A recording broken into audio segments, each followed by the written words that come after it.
کراچی سے ایک خاتون نے سوال پوچھا ہے کہ ایام حیض میں غیر یقینی صورتحال ہو تو غسل کب کریں؟ حیض کے آخری دنوں میں جب ہمیں دن میں صرف یہ 1 یا 2 بار اسپاٹنگ ہوتی ہے،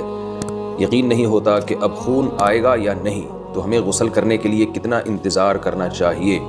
نیز اگر ہم نے انتظار کیا اور بلیڈنگ نہ ہوئی تو کیا ان نمازوں کی قضا کرنی ہوگی؟ یہ سوال اگرچہ حیا کے خلاف ہے لیکن بہت زیادہ پوچھا جاتا ہے اور خواتین بہت پریشان ہوتی ہے۔ دیکھیے، جب کم سے کم حیض کی مدت 3 دن ہے،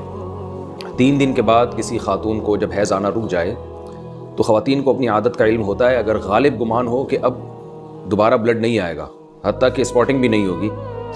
غالب گمان قریب یقین ہو تو ان پر لازم ہے کہ وہ غسل کریں اور نماز شروع کر دیں۔ لیکن اس کے بعد اگر 10 دن کے اندر دوبارہ ذرا سی بھی بلیڈنگ ہو گئی، ذرا سی بھی، تو اس کا مطلب یہ تھا کہ وہ جو نماز پڑھی تھی وہ ناپاکی کی حالت میں پڑھی تھی، لہذا وہ نمازیں لوٹانے کی تو ضرورت نہیں ہے کیونکہ وہ نماز ہوئی نہیں سرے سے۔ لیکن جیسے اسپاٹنگ ہو تو دوبارہ سے رک جائیں نماز پڑھنے سے، اور پھر جب غالب گمان ہو کہ اب دوبارہ بلیڈنگ نہیں ہوگی تو دوبارہ غسل کر کے نماز شروع کریں۔ تو یہ ہے، تو ان کا جو اصل سوال تھا کہ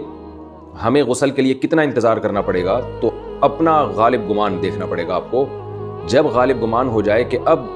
بلیڈنگ بالکل بھی نہیں ہوگی تو آپ پر لازم ہے کہ آپ غسل کریں اور نماز پڑھیں، اور اگر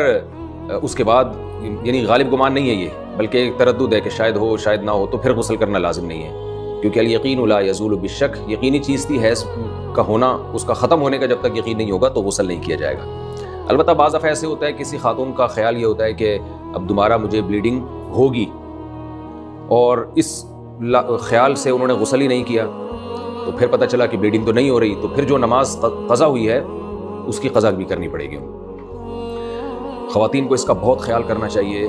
کہ جب ایام ہوں ان کے مینسز کے تو وہ نماز کی بہت زیادہ حفاظت کریں۔ قرآن مجید میں اللہ تعالیٰ کے ارشاد ہے حافظوا علی الصلوات، نمازوں کی حفاظت کرو، محافظت۔ تو محافظت اسی طرح سے ہوتی ہے، اس کا خیال کرنا پڑتا ہے۔ تو فجر کی نماز اکثر خواتین کی گول ہو جاتی ہے کیونکہ وہ سوتے ہوئے میں گزر رہی ہوتی ہے اور اس دوران بلیڈنگ بند ہو چکی ہوتی ہے۔ تو جب خواتین کو اندازہ ہو کہ ان کے ایام حیض پورے ہو گئے ہیں، جیسے کسی کو 4 دن آتا ہے، کسی کو 5 دن آتا ہے، ایک عادت ہوتی ہے ہر عورت کی، تو 4 دن جیسے آنے کی عادت ہے، تو 4 دن کے بعد پھر ان پر لازم ہے کہ وہ صبح صادق کے وقت اٹھ کر دیکھیں کہ ہمیں بلیڈنگ آ رہی ہے یا بند ہو گئی ہے۔ ایسا نہ ہو کہ سوتے سوتے میں نماز ہی قضا ہو جائے۔ تو اگر بلیڈنگ بند ہو گئی ہے تو اس وقت غسل کر کے فجر پڑھیں، اور اگر بعض دفعہ یہ بھی ہوتا ہے کہ عشاء کی نماز بھی لازم ہو جاتی ہے، مثال کے طور پر صبح صادق کا وقت شروع ہو رہا ہے 5:30 پر، 5:30 بجے صبح، تو اب